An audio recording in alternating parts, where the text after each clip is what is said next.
James, welcome back to another episode of the Hoop Genius podcast brought to you by NBA 2K24. It's myself, Mo Moonsie, alongside me as always, the three-time NBA champion, BJ Armstrong. BJ, it's Friday, it's the end of the week. It's almost time for your Lions, but we ain't gonna talk about that. We're talking about the NBA. How have you been? Oh, good, good. All-star starters were named. That's right. You know, That's literally seconds before we recorded this. They were named. yes, What are your yes, they first were named. thoughts? For anyone who's not heard, let me bring you up to speed. We'll start with the Eastern Conference. In the Eastern Conference, you have Giannis Antetokounmpo, who got the most votes, who's the captain of the team, Jason Tatum, Joel Embiid, Tyrese Halliburton, and Damian Lillard. What is your reaction? Congratulations. Congratulations. They were voted in by the fans. So, hey, this is what the people wanted. Those were great names, great selections, and well-deserved. I'm sure we can make some arguments that would come to mind immediately. However, there are only 5 people that can be selected. So, congratulations. The fan vote only accounts for 50% of the result. The rest of it is current players and a media panel. So it's not just pure fan voting. So Damian Lillard, in my humble opinion, does not deserve to be an all-star starter this season. It should be Jalen Brunson instead. Jalen Brunson's played almost every game. He's missed 2 games the entire season. He's averaging more points on better efficiency. And their final score was actually the same. But I think Dame had a couple more fan votes, so he got in. But Jalen Brunson deserved to be an all-star starter this season. I don't know if you've been watching Milwaukee and you think Dame is one of the 2 best guards in the East. I don't think so. I would have even maybe had Maxey ahead of Dame as well. Not being a hater on Damian Lillard, but that's just my opinion. What are your thoughts? We do this every year. There's only 5 spots. I think Maxey should be named an all-star. I think Jalen Brunson should be named an all-star. Now, whether you're a starter, what have you, I think both of those guys will be named. Now, in Dame's defense, I mean, they do have the second best record in the league, so he's doing something. He's doing something right. However, people make legitimate arguments by their play. Certainly, those 2 that you just named, those guys have having fantastic seasons. And if you add in the body of work last year by Jalen Brunson, certainly his body of work speaks for itself for the last year and a half since he's arrived there in New York. So I don't have a problem with that. Dame has been Dame. He has a high level of expectations. He's come over now to the East from the Western Conference. So, I get it. But I will be shocked, in particular, if Jalen Brunson is not named an all-star this year. He has to be. Okay. He has to be. And Tyrese Maxey on the season, I think they are currently 3rd, should be named. And if he's not named, then I think we should have a discussion because both of those guys. Who would your starters be for the Eastern Conference? I'm okay with those starters. That's who you would select if you were picking the all-star starters. I'm okay with that. I mean, you can go Brunson, you can go Dame, you could go Maxey. I'm okay with that. I don't think there's a large separation. No. But if you were picking, it doesn't matter. No. But if you were picking, I value who winning. Is the names that you would put. I value. So you would put Dame Lillard. I value that. Okay. I have value for that. Well, over in the West, the fans valued winning as Shai Gilgeous-Alexander made the All-Star game. Or the rest of the players, LeBron, KD, Jokic, Luka, that's who you expect. Shai Gilgeous-Alexander in ahead of Stephen Curry. Now, Stephen Curry is one of the most popular players in the NBA. And listen, Shai, in my opinion, is the MVP, right? So it's not that I'm knocking him. I'm just saying I thought the fans would give more votes to Steph Curry because of him obviously being Steph Curry. But I'm not mad at this. Again, when you look at this, you look at body of work. I'm always about body of work and giving these guys the respect, right? Whether you have 10 or 15 bad games in the first 40 games of the season or whatever the case may be. And that's why I'm saying I'm not upset with Dame. Listen, if you're just saying this year, let's just say this year. If you're just, but I don't look at it as just this year. I look at like what you've done. But it's the All-Stars for this season, not your career, not last year. It's this year. Okay. Again, I just said, I'll say it again. How I look at it. I'm not saying it's right or wrong. Is I give these veterans respect for their body of work, for what they've done in this league. I get that's just how I look at it. Jalen Brunson is an all-star this year. And could he have been named easily a starter? Absolutely, 1,000%. But I'm not in charge of it. But I want to also give respect to this guy he's been doing this for quite some time. I mean, Dame has put in some work in this league. So to me, it's just about respecting. You walk in the locker room, you want to get that vet his respect. That's just me. Okay, fair play. Well, Steph, but hold on. I want to say this about Steph. Steph, I was shocked with the Steph Curry. Did you think he'd be in instead of Shea or instead of Luka? I thought he would be in instead of Shea. I really did. Just on his body of work. Like, I was shocked with that one. Now, that one, I was like, oh, wow. Like, that one really shocked me. But Shea Alexander deserves it. 100%. They've won. I can't argue it, but I was like, wow, that's Steph Curry. It's kind of like, he's putting up some work this year. He's putting in his numbers. I fully expect him to be named an all-star, but I was a little shocked that he wasn't named an all-star starter. Shout out to LeBron, most all-star appearances ever. That longevity right there. But today's Friday, so that means we're answering the questions from the people. BJ, are you ready? I stay ready, Mo. So what? So I ain't got to get ready. Now, the first question comes in from Big Con. He says, shout out to Big Con, always active in the Discord, always sending in questions. He says, do you think Jason Kidd should be fired? Well, I'm the wrong person when it comes to people being fired. I'm the wrong person to ask that. BJ don't want no one to be fired. Yeah, I listen. All right. Full disclosure, Jason is a really good friend of mine, right? And I know he's very competent as a coach. I know he understands the game. I know how hard it is to coach. And when you look at this team and what he's done with this team, let's not forget, to all of our listeners here, that this team didn't make the playoffs a year ago. Yeah, because they tanked the end of the season to keep their draft pick. Whatever they did, the fact remains they did not make the playoffs. In fact, they got fined by the NBA for tanking those games. Okay. So it's not like they weren't good enough to make the playoffs. They tanked those games.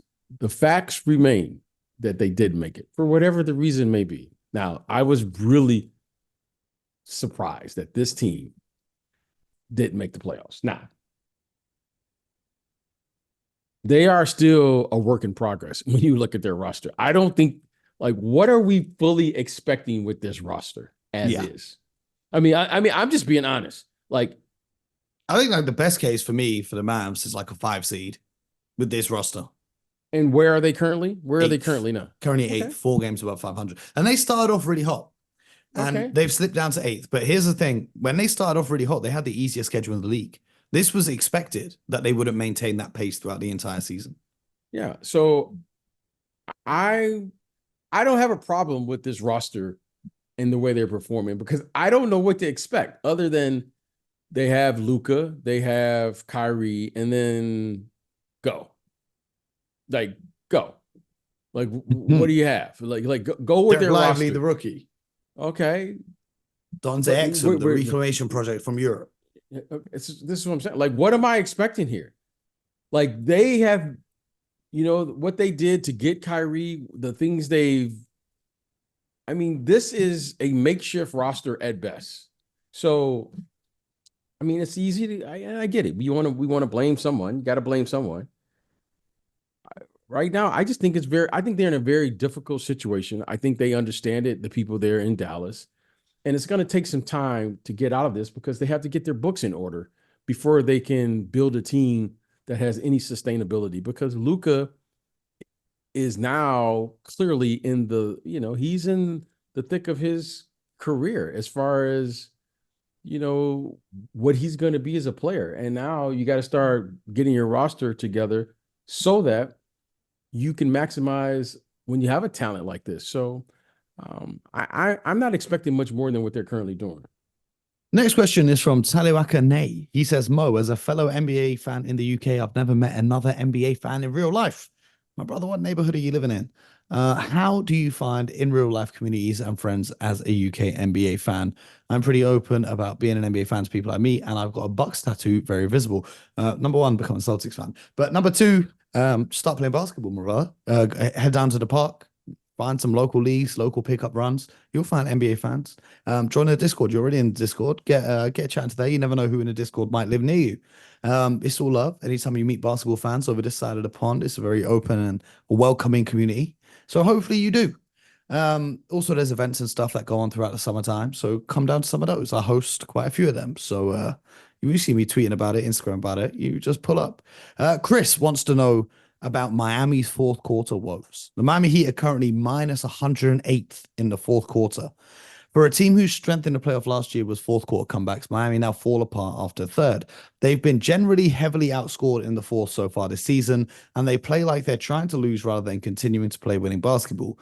Can BJ explain the mentality required for fourth quarters and / what Miami are doing wrong? Is it just bad lineups or poor execution?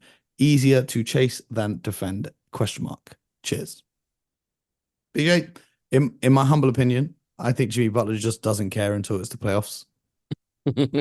Like, as ridiculous as that answer is, I think he may have even said it by accident once. He doesn't start playing until at least after All-Star break. So I'm not too worried about the Miami Heat right now. Also, Jaime Jaquez, who's a great player for them, is still a rookie. So, he's taking time to get comfortable in this league. But what are your thoughts on Miami in the fourth quarters? To most teams, this would be a concern with me.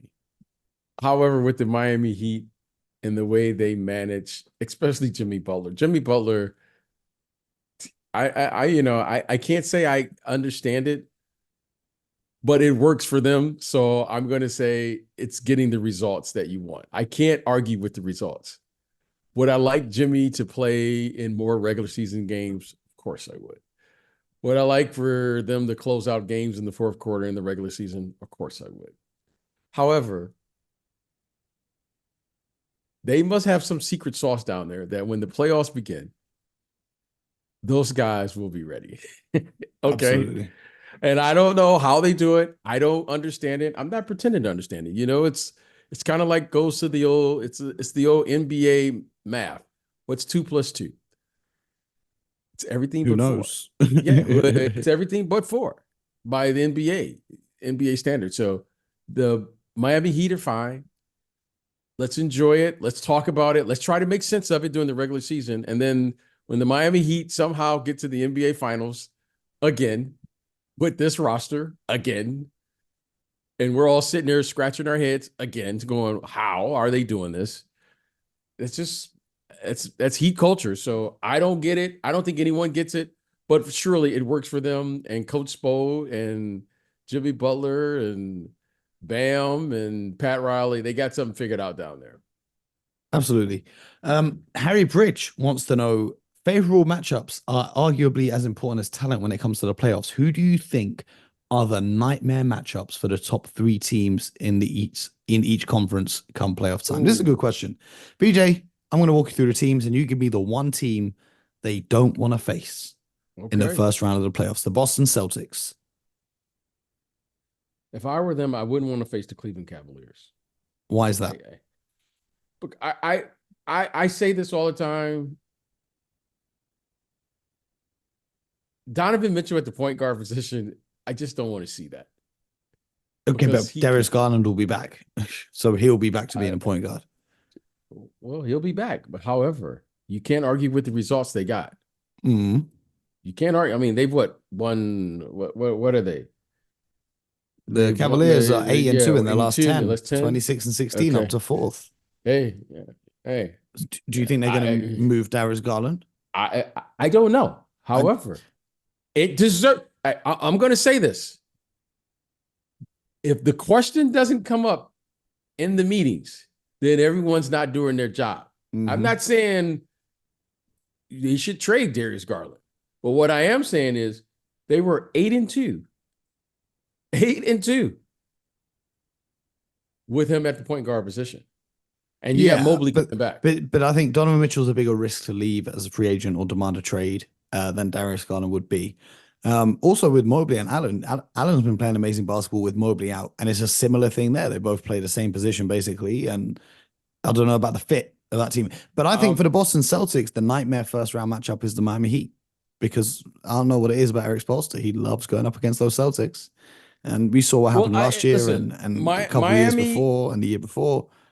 I'm gonna tell you who else. I mean, I know they've lost their last 3 or 4 in a row. Yep, the Indiana Pacers. Yeah, the Indiana Pacers would be a bad. I don't think that's 6th, 7th, and 8th seeds this year. I think are going to be pretty decent. Well, speaking of the Pacers, for me, the Milwaukee Bucks, their nightmare matchup in the first round is the Indiana Pacers, who have absolutely owned them this season when they faced off against each other, whether it be the in-season tournament or just let's not forget they've made a trade, so this is a different team now. Yes. Yeah, come on. Okay, so who's the nightmare matchup for the Milwaukee Bucks in the first round? I don't want to face the Cavaliers. That's just me. I don't want to face the. I don't want to face the Cavaliers. I do not want to face the Cavaliers. I'm not afraid of Indiana. I'm not afraid of Indiana, and here's why. Because I don't see anyone now on Indiana's team that can match up with Giannis for 7 games. Could you see that before? They had enough bodies. I thought they had bodies. They had enough people to throw at them. See, they lost Bruce Brown and they gained Siakam. So it's the same amount of bodies. Here. Unless you think Jordan Nwora is moving the needle. Here is the thing that concerns me with the Milwaukee Bucks. Athletically, they are not an athletic team. Yeah, we said this yesterday. And the Indiana Pacers play at a very fast pace. I don't think Siakam plays at that pace. That's just my Siakam and Obi Toppin. I don't think Obi Toppin is like a high flyer, vertical player. You're throwing alley-oops. I don't see Siakam is more. He catches the ball. He needs his space. He does his thing. Do I think he's athletic? Yes. But I don't see him playing the same level with the same level of athleticism at this stage of his career as Obi Toppin and those guys. So I think that tempo favors the Milwaukee Bucks. That's just my personal opinion.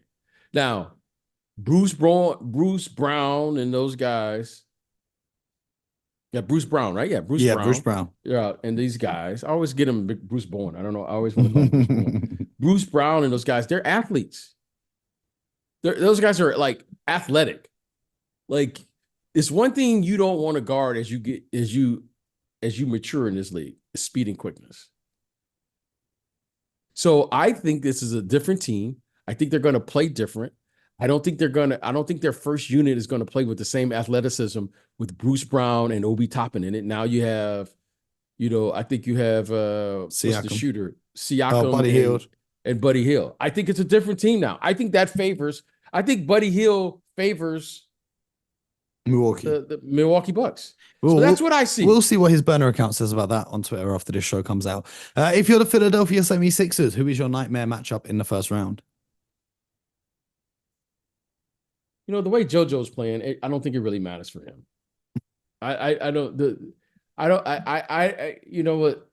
I'm hoping this year that he gets to, pass the first round, right? Second round. Second round. Yeah, get to the second round. I do. I hope so, because he has been a dominant force. I mean, he is dominating the game right now.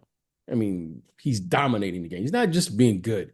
So I don't think it really matters for him, because whoever he plays against, probably with the exception of Giannis right now, he is the best player on the floor. I only see a couple players that you can say match up with him, Giannis and Jokic. Everybody else, I think JoJo is just that dominant of a player at this stage of his career. So I don't really think it matters for him and the Philadelphia 76ers. Okay. I think this is their best chance to get past the second round. But let's look at the Western Conference. Who is the nightmare matchup for the OKC Thunder?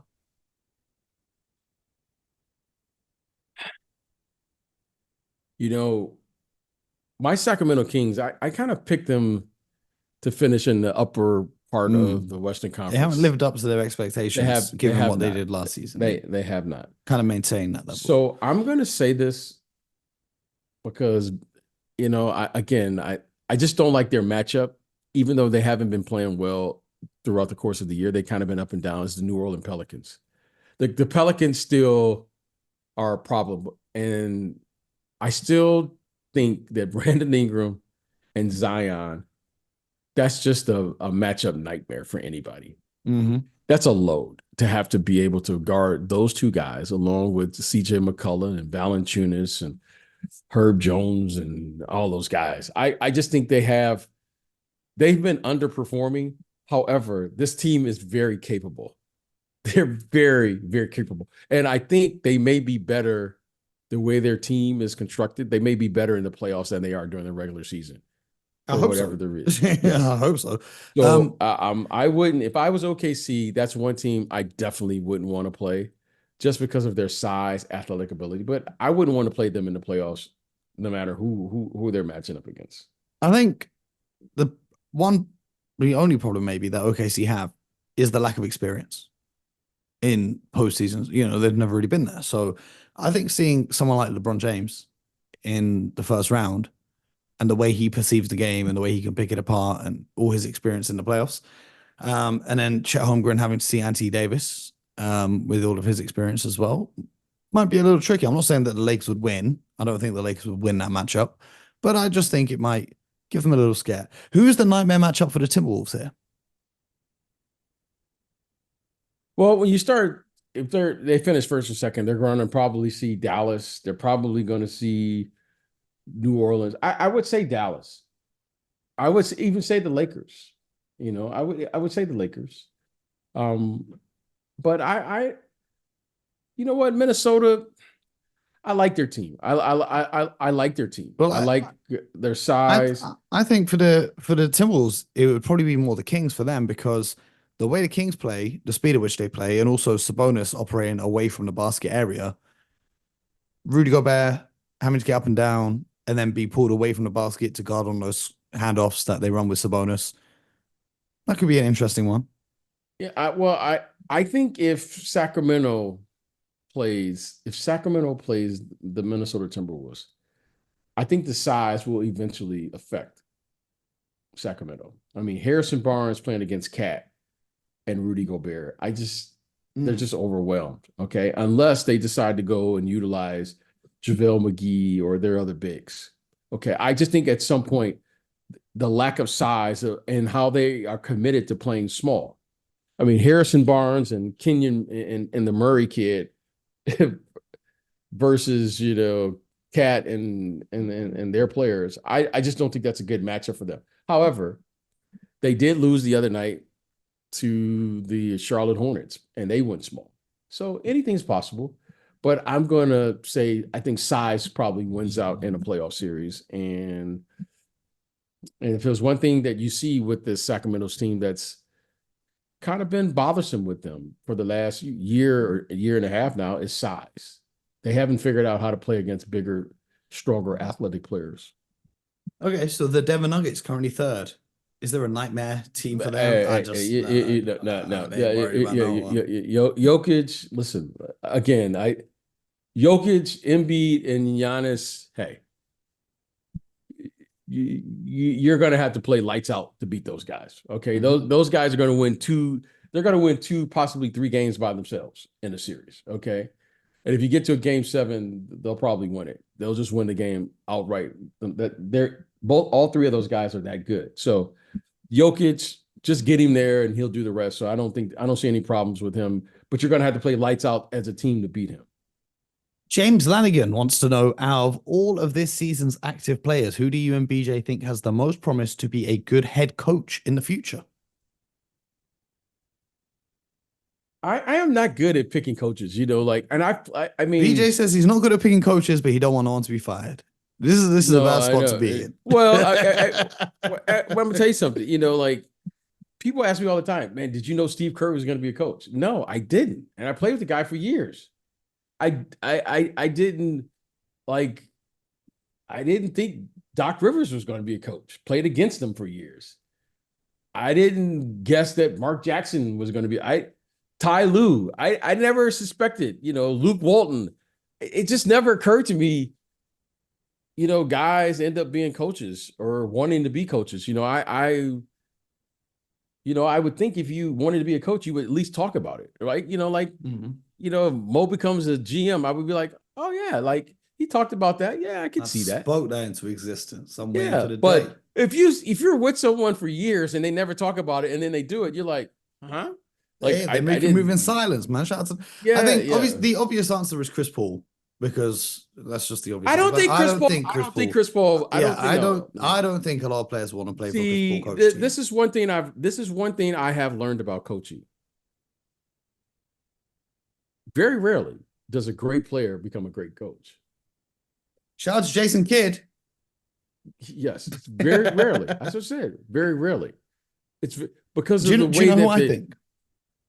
And it might be a little random and unexpected. I think Patrick Beverley. Because number one, he's too volatile. He sees how the stars are being coached. He has the observation, so because he's not a star player himself.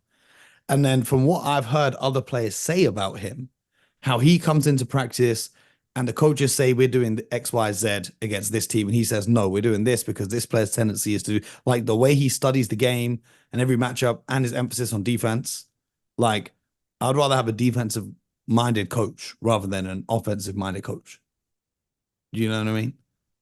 Like, cool. Yeah, you got a team coached by Steph Curry, you got a team coached by Pat Bev. I want to take the team coached by Pat Bev, because Steph Curry can't make all those guys shoot like him. But guess what Pat Bev can do? He can make them grind it out the same way he's grinded out his whole career. Look, Pat Bev is brilliant at the game of basketball. However, what makes Pat Bev is his personality. Mm-hmm. And as a coach, you can't do that. And if he can't be Pat Bev, then who's he going to be? Maybe he matures a little as he grows older and retires. No. What makes him Pat Bev? But maybe it's just a different version of Pat Bev as he becomes a coach. Playing is about you. Coaching is about them. See, that coaching is about them. It's not about we're making this about what Pat Bev is going to do. Playing, it's about you. Coaching, it's about them. That's how the game works. That's how this game works. Now, you know who I can see being a good coach? Mm-hmm. Like Derek White. Derek White, yep. Okay. The best coaches, in my opinion, are the guys who are on the bench. I hear it. And the reason though, and I looking back on it, I should have seen Steve Kerr. Why? Because he's the guy that came off the bench. I should have saw Doc Rivers. He was a starter and a guy came off the bench. I think it's really hard for people. Well, I mean, Derek White's been a starter this season. Yeah, he was only really a bench player last season. Like Ime Udoka, for instance. Like, those guys make the best coaches to me. Okay. Well, shout out to Pierce McGlinchey, who also asked the same question. Yeah. I don't know. I mean, you just, but I think the guys who are on the bench are probably the best coaches. Mm-hmm. Those guys who had to come up with kind of tough, went to the G League, kind of sat on the bench, maybe fought their way to become a rotational player. Sometime, I just don't think Pat Bev. I don't think Pat Bev's personality fits. But you just described his career path. But we'll see. The guys from the With the English podcast want to know: can OKC make a deep playoff run now, or do they need to trade in some of those picks for some veteran championship experience? We've discussed this before. They're saving their financial flexibility, and they can. And even if they do go out and lose in the first round somehow, it's good experience for them, and they'll be back next year. I'm not mad at that. David Snell wants to know, why is Joe Tsai allowing the Brooklyn Nets to cruise towards being the most irrelevant franchise in the NBA? No coaching change, no front office change, have none of their own picks. What do you want them to do? Like they have the what are Phoenix you picks, expecting? which might turn out very valuable in 2029. Well, here's the thing I was thinking about, not to answer that question, but just something. Did you see the Knicks and the Nets game? Okay, what about it? Did you see it? Did you watch it? The Knicks fans are going to out. They're going to. Yeah. The Nets just need to move. Why? Did you watch that game? Yeah, they've been doing this for the last 40 years. Like, did you see Bridges' reaction after? Exactly, they've done this for the last 4 years and they ain't never won nothing. Okay, so what's the big deal? And the Knicks, only players that ever wanted to sign there decided to leave 2-3 years after. You know, unless I don't know, maybe I missed something. When I came into this league, I didn't look up the history of like the rivalry before I got there. Like when you get someplace, you establish your own history. Like, just in case we haven't noticed, like New York is the Knicks. Yes, that's why. Why am I trying to build a whole nother thing there when the Knicks already run the whole city? Okay, that's fine. But the Knicks run the city when people win. Now it's our job to figure out for us to build our own legacy there. Like if the Nets start winning, then you'll start rooting for the Nets. That's how this works. Well, then this is why David Snell is asking this question, because they are not winning whatsoever. The Nets right now. This is why they're not winning. Okay. By the way, they had Kyrie Irving, Kevin Durant, James Harden, and they had that whole debacle. Then they had the situation with Ben Simmons, who currently still might be coming back soon. They've done all of these things. They had draft picks out and so forth and so. I mean, there's a lot this franchise has gone through. Now, I don't know what we are really expecting based on everything that I've seen, but maybe I'm missing something here. Maybe I missed the part of the retooling, however way we want to call it, to where I'm expecting something better right now. Like they've had coaches fired, players out, players traded, requests. What are we really expecting here? So you have a really nice player, Mikal Bridges. You have some nice pieces there. You've gone through, I mean, it seemed like the last 2 years or 3 years, it seemed like all we were talking about was everything but basketball there. The Knicks suddenly were not making the playoffs during that time of the Kevin Durant and them era. And all of a sudden, over the last year and a half since Jalen Brunson arrived, suddenly now things have turned around. So, okay, they have 1 year where they made the playoffs and you didn't. But if you go back, they probably have both won just as many games as the other. So I don't understand what the big deal is. However, if you said right now, the Knicks' future probably looks a little brighter right now, but things, as you know, turn around in a hurry. I think Brooklyn is a terrific destination. The Knicks have a lot of history. I mean, they've won a championship. Shouldn't they have a better fan base? Shouldn't they? I mean, am I missing some here? I mean, is this like, hey, I showed up, you should root for me? Or do you have to actually do something? Mm-hmm. Well, let's do something. What can the Nets do? What can Joe Tsai do as the owner of this team? What Joe Tsai and these guys could do is to stabilize this franchise and say, these are the guys we're going with. How about that? Stabilize your franchise. Like you've gone through so much over the last 5 years, right? Just look at their transactions over the last 3 to 5 years. I mean, it's been unbelievable what they've gone through. So when you look at their team, just stabilize the franchise. Well, I want to ask you if Jack Vaughn is the right coach for them, but I know what your answer will be, so I'm not going to go there. Okay, so all right, we before you can start doing the coaches, Let's get some players who we know are going to be there. Let's stabilize that. Like, who's there right now that we think is going to be there for the next 2 or 3 years? Just name who Bridges, you. Bridges. Who else? Cam Johnson. Okay. And so here's the thing. Nick Claxton last year to end the year, to start this year, everyone's talking about, oh, he could be in a defense player of the year race. Where his minutes going? Cam Thomas, who to start this year, everyone's talking about one of the most improved players. Where's his minutes going? And that's down to the coach. Okay. So let's talk about. So we could really say Bridges, Johnson, uh, Claxton, Cam Thomas. There's 4 players, but now 2 of them are having a minutes cut. Okay, so let's talk about Claxton or whatever. Something is going on with Claxton, why he went from last year. I don't know what happened. I don't know if it's injury or what have you.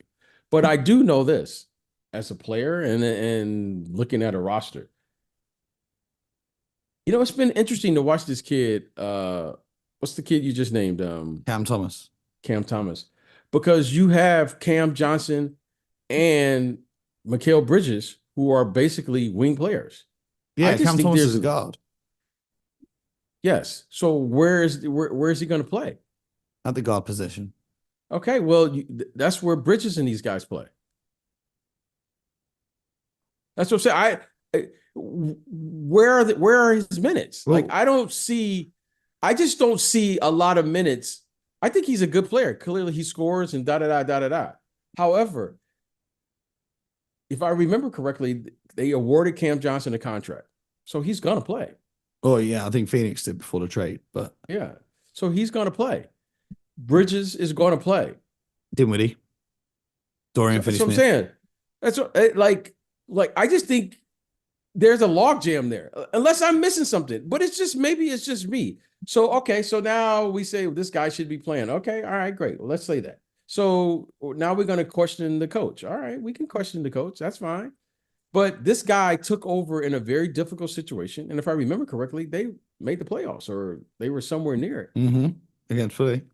So that's what I'm saying. Like, I don't understand what are we expecting? Like, I don't see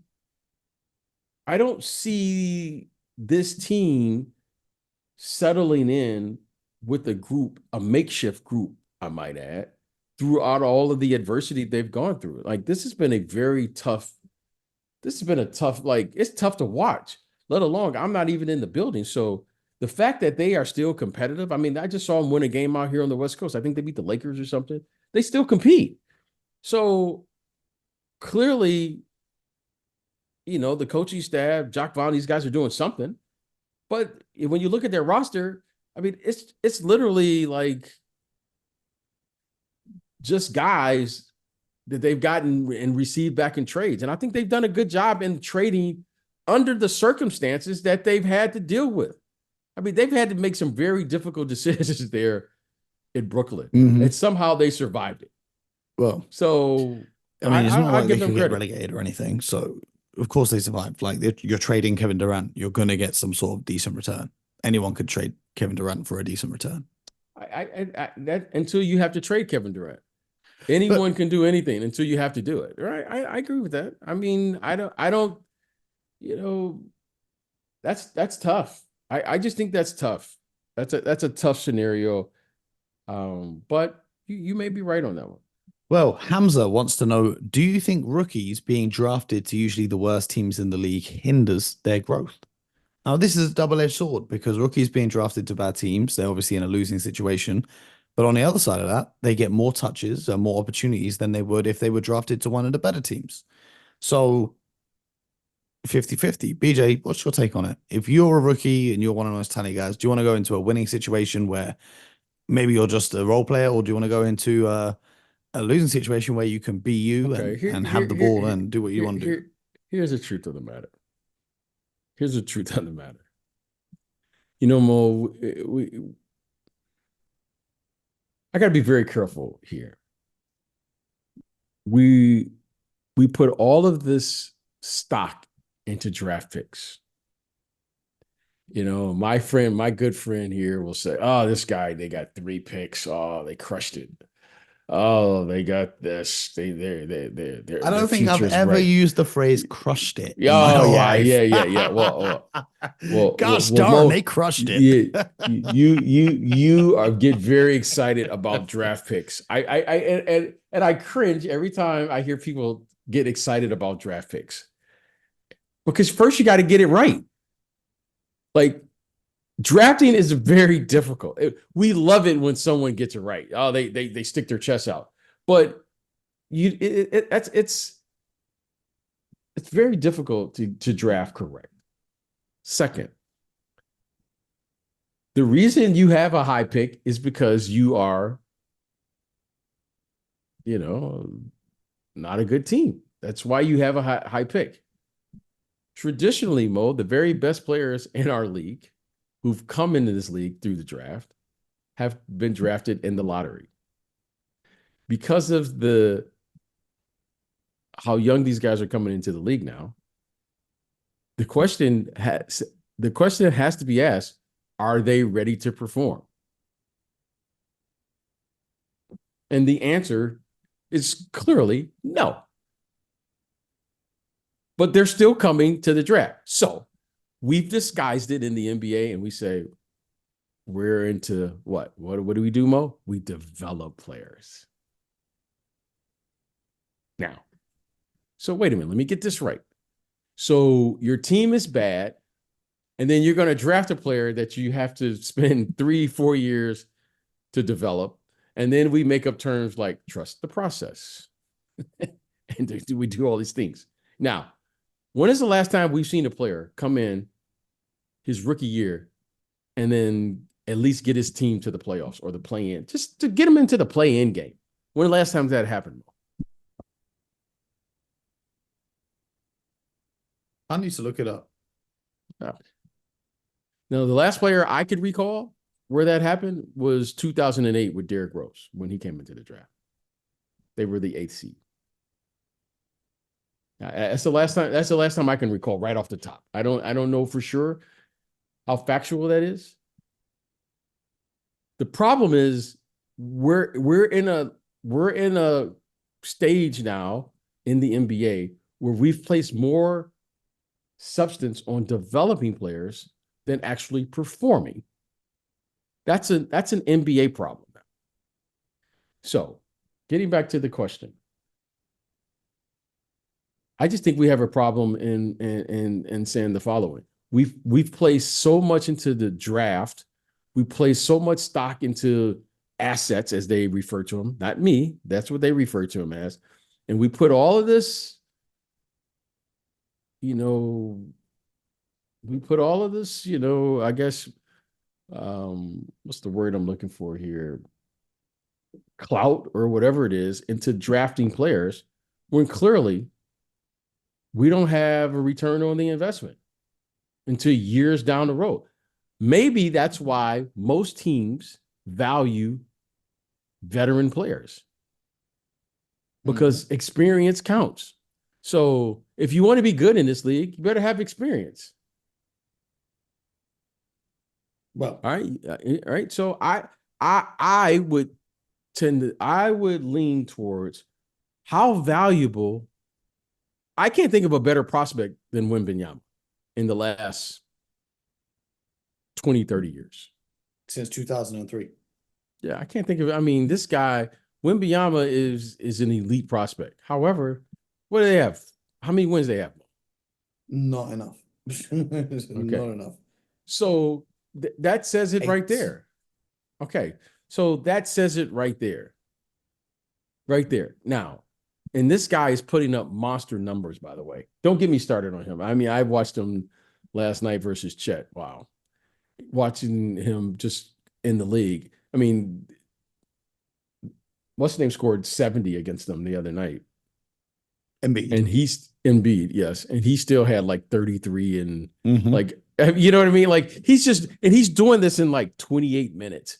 I mean, 26 minutes. Like the other night he had like 27 in like 24 minutes. I mean, he's just doing things now that's just like.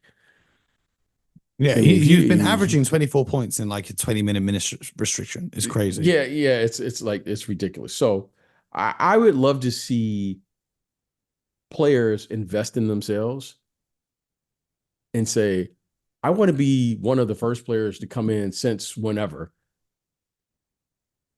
and make an impact on winning. To me, that would be, because that to me is what think about this. Think about this.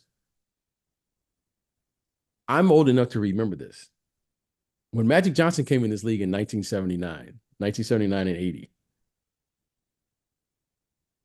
this guy won an NBA championship as a rookie. Imagine if we saw that today, Mo. Yeah. I think he was the finals MVP. Wild. Yeah. And Kareem was injured for that final game and he stepped in the center. Okay, think about that. Think about how many great players have come in and made an immediate impact in the win column. I remember, so when you were like the number one pick, you were expected to make at least 10 plus wins in the win column. If you were like, that's it's kind of like, I don't know if those things have just gone by the wayside. We don't value winning anymore.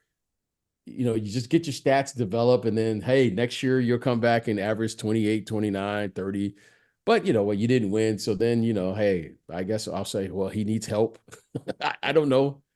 At some point here, like what happened to, if you're going to be a top, whatever, 4 or 5 player, and you want that responsibility, you have to take some responsibility that comes with it. And I'm old enough to remember when you were the number one pick, you were expected to win. Like David Robinson, Akeem Olajuwon, Magic Johnson, those guys were expected to win right out of the bat. Now, when Shaq came into the league,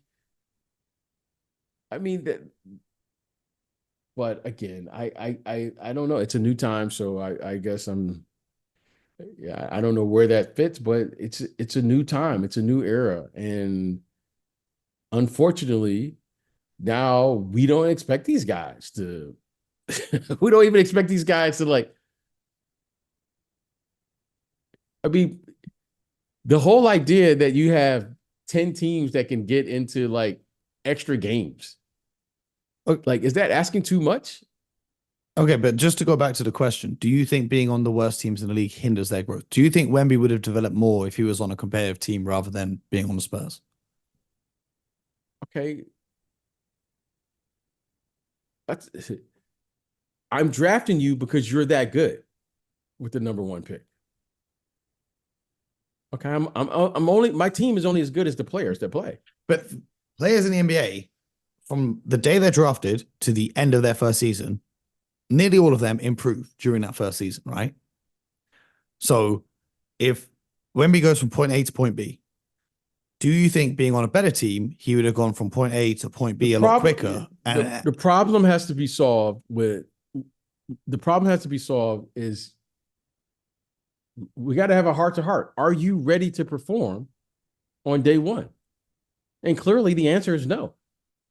Now, can you play in the NBA? The answer is clearly yes. Can you perform in the NBA? That's a different question. We've placed more credibility now in the developmental process than performing. Mo, coaches and players get paid to perform and win games. You don't get. But the question is simple. Would Wemby have developed more in a winning team than he has on the Spurs? Wemby would develop more if he would still be playing wherever he was at before he got to the NBA. No. You got two options, right? Okay. Being drafted by the Spurs. He shouldn't.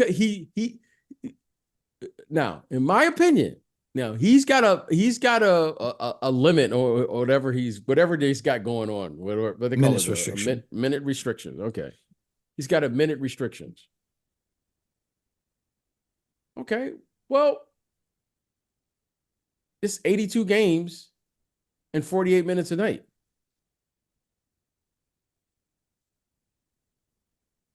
I'm drafting you number one for a reason.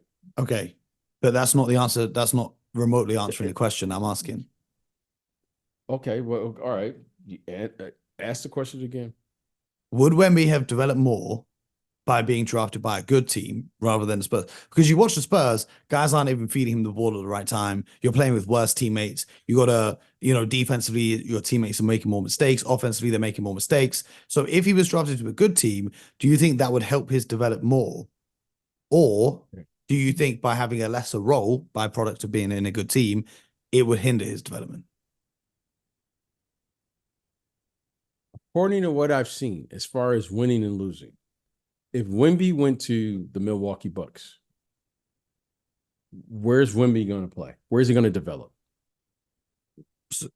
So the answer is no then. It's a loaded question that can't be answered. It's not a loaded question. It's a fan in the Discord asking the question. If he's going to the Philadelphia 76ers. Okay. I'll rephrase it. What's better for development? Being in Chet Holmgren's situation or being in Wembanyama's situation? Okay, Chet Holmgren. Aside from the fact he missed last season with injury, right? Okay, this is what I'm saying. Being on the 1 seed or being on the 15 seed? Which is better for a rookie? Okay. You're asking, there is no clear answer to the question because it's just a matter of opinion. Yeah. No, this whole episode, every question we've been asked is all opinions. It's an opinion. However, you have to support your argument with sound fact. That's the problem with someone you're saying, okay.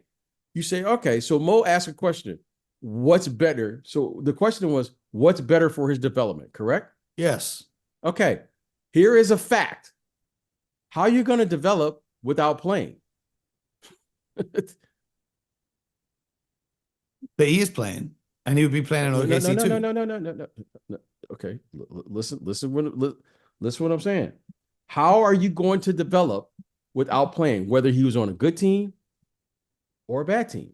There's only one way to develop. I just said 10 minutes ago, coaches and executives and organizations that value winning, they're always going to seek experienced players. How are you going to become the player you're supposed to become without playing? I don't care where you play. You have to play. There's no way to bypass the process to becoming a player other than to play. You have to get the reps. Yes, I don't care if it's on a bad team. That's a fact, but that's not to do with the question. Yes, it does. It absolutely Let's does. say you're playing 25 minutes a night. Do you want to be on a good team or a bad team? That's the question. But okay, that's from a fan's perspective. I have an answer to that. That's a question. There's no perspective. Okay, fine. It's a different perspective. It never occurred to me that I was on a bad team because I consider myself a good player. If I'm on a team, I'm going to contribute to a winning organization. I am the team. If I'm playing significant minutes, 25 or more minutes, I'm going to contribute to a winning organization.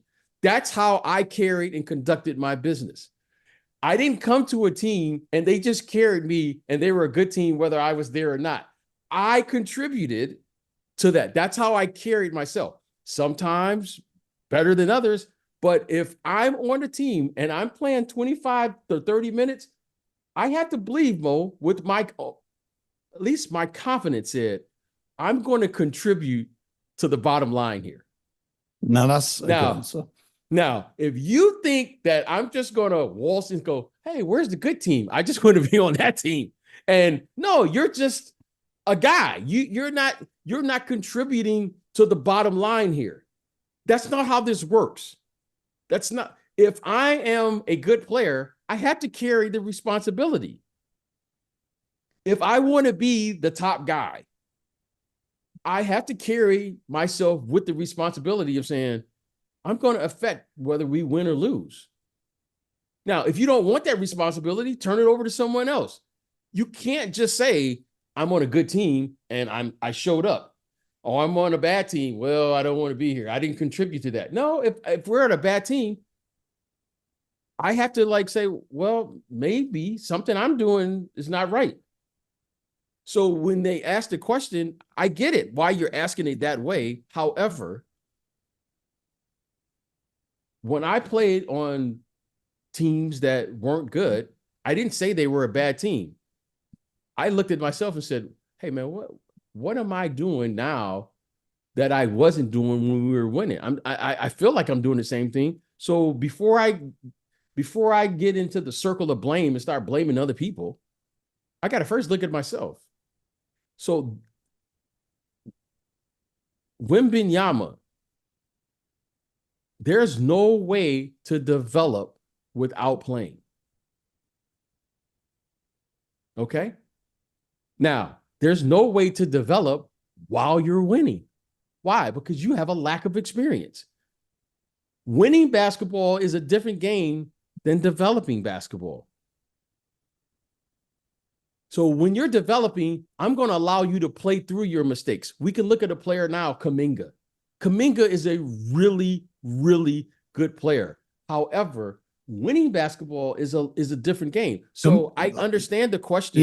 Yeah. So you've answered the question. In answer to the question, it doesn't hinder the growth of a player by being drafted to one of the worst teams because it gives them the chance to go out there, play through the mistakes. It does hinder it. And why does it hinder it? Winning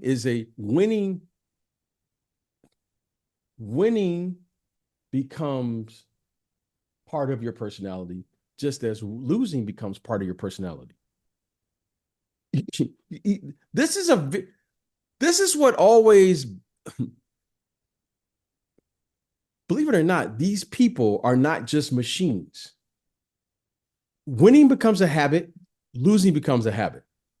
If you learn how to lose, losing will just become part of your makeup.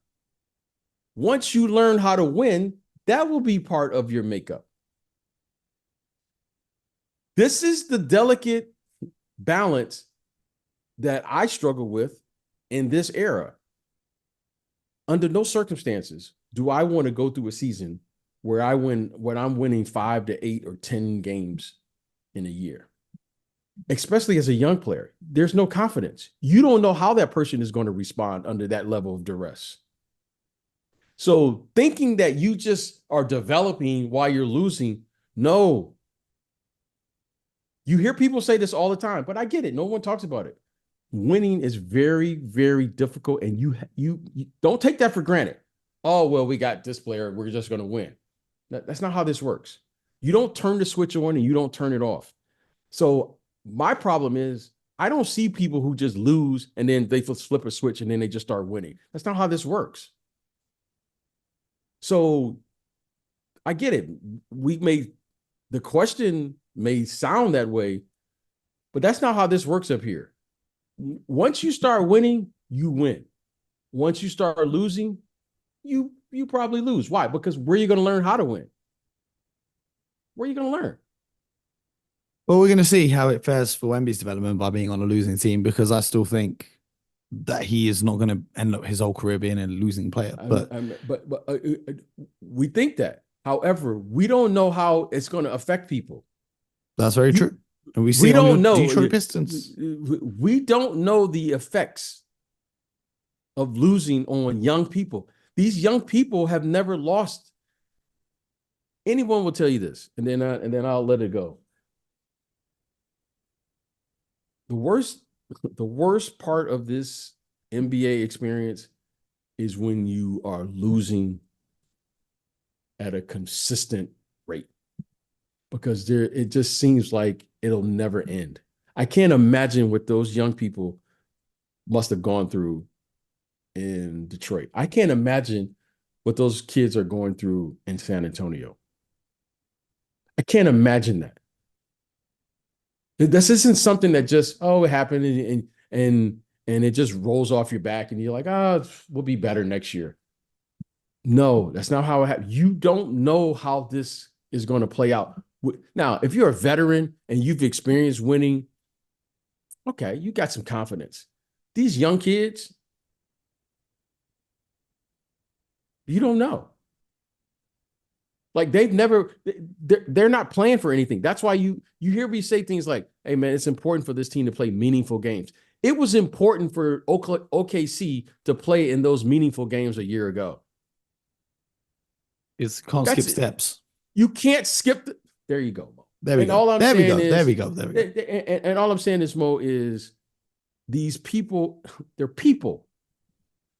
People respond in situations differently. There's different personalities. There's people that are, some people are, they got fight in them. They got grit in them. Some people don't have that. Some people lose their confidence. Mo, how many times you heard me say, once you lose your confidence, you never get it back. You never know how people will react to failure. Winning was the easy part. When I went to teams later in my career and I had lost, it didn't bother me as much as it did when I wasn't even sure if I belonged in this league. That's a fact. Like, I hear you, bro. These when you're a young player in year 1 or 2 and you start losing 10, 11 in a row, you mean to tell me you just walk away like, yeah, man, I know I got this. Don't even worry about it. Yeah, but hey, I know what we do. We just tanking right now. But next year, it's gonna be on and popping. No, that's not how that works, Bo. Now, when you're a vet, you'll be like, I know what they doing, man. They only playing me 20 minutes a night. They just making sure da. Okay, you understand. You got a little something to hang your hat on. You don't know, Mo, what these guys are going to do. So, yep, that's true. Well, the final one here is from Taliwakane again. He says, I'm a landscaper and I get to listen to podcasts all day and I'm not too busy. So I usually get to watch 1 or 2 games a day once I'm home. My brother, you have the best life. Chilling, making gardens look nice all day, listening to podcasts. You're living the dream, bro. He says, question, do I have a problem? I listen/watch to 12 to 15 hours of basketball a day. My brother, the only way that would be a problem is if you weren't listening to the Hoop Genius podcast, but you are, and you're even in the Discord. So you have the opposite of a problem. You are living what many people would dream about doing. So shout out to you. Shout out to everyone who put their questions in. Shout out to BJ Armstrong every time dropping the knowledge. Make sure you guys subscribe, YouTube, Spotify, Apple, wherever you get your podcasts. We'll be back on Monday with Mr. Scott Perry, and that episode is going to be recorded before the NFL playoffs, because I don't know if I'm ever going to see BJ again if they win. So, so we'll record that very soon. But the episode will drop on Monday, and we'll see you guys there. So until next time, get buckets.